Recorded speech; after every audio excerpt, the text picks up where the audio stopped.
So with strength training, health and fitness in general on the rise for the past few years and this year's especially, we've got a lot more people going out there picking up barbells and doing a lot more, like I said, more strength training. So one thing I've been noticing a lot lately, and something we're gonna go over today, is actually warming up for any certain type of movements. And in this one specifically, we're gonna go over a little bit of warm-up that's gonna help you before you decide to either deadlift or squat heavy, okay? Because when you get in there, before you warmed up, we wanna be ready to go. We wanna be warmed up so we can lift as much weight as possible.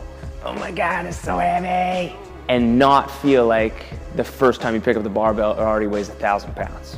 Okay, so in this video, we're gonna go over just a few things you can do before you actually start getting into your working sets, whether you're doing a deadlift, a squat, or any big day you're doing for legs especially, okay? Now these things we're gonna go over are just gonna help you engage those muscles and get them warmed up, get them working before we actually get in there, because I think biggest mistake most people would make if they're going for a heavy deadlift, a heavy squat, back squat, front squat, whatever it might be, their leg muscles aren't working, not warmed up properly, therefore they can't actually engage them and use them while they're doing that lift. And so if we can't engage or use them while we're doing that lift, then obviously we're not gonna be able to lift as much weight as we potentially could, okay? So some stuff we go over here, keep in mind, it will still get you moving, and sometimes it might feel like it's a little bit counterproductive because your muscles might be feeling like they're getting a little bit tired even just doing the warm-up, but this is something that we need to do and make sure that we do before we actually go for these big lifts, because then the muscles are prepped and ready to go. It'd be the same thing as if you were to hop in your car and if it was minus 40, you're not just gonna turn the key and let it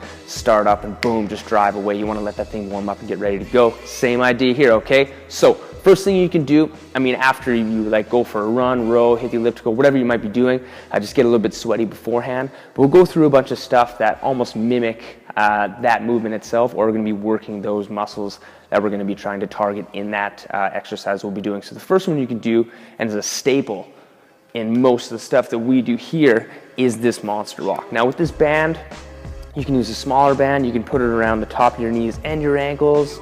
If you have a slingshot, if you know what that is, use that as well, but pretty easy with this one. I'm just gonna throw it over top of my knees. My goal here is to keep my feet about shoulder width apart, sit down here about a quarter of a squat, keep those knees out to the side, and I'm gonna try and squeeze my glutes here as I step side to side. I usually like to go 5 steps either way, and I'll also go some steps forward and backwards as well as doing some of those squats nice and low, okay? So that right there is gonna help engage our glutes, hamstrings a little bit, but really fire up those glutes and wake them up, okay? Second thing you can do, and I'm a big fan of these to get the hamstrings going, especially if you're going for some heavy deadlifts or even some squats too, or some Romanian deadlifts. So from here, keeping the weight in the heels, bend those knees and push that butt back as we bring that bar down as far as you can go in a good position. If you can make it to the mid shin, cool, but really putting a lot of emphasis on staying back in the heels and feeling that engagement back in the hamstrings. And you can do the same thing too with the barbell on your back, doing a good morning as well. That's just fine right there. And then on top of that, like things we talked about before, any sort of targeted glute work, whether it be a lunge with weight or taking a band, again, wrapping around your knees and doing like a glute bridge, whether on the ground or on the bench, that works as well. But even throwing a little bit of weight on the bar and just going through some movements, but really getting those muscles working and ready for some big weight for the deadlifts and back squats. Any questions, guys, feel free to comment. Let me know. Have fun.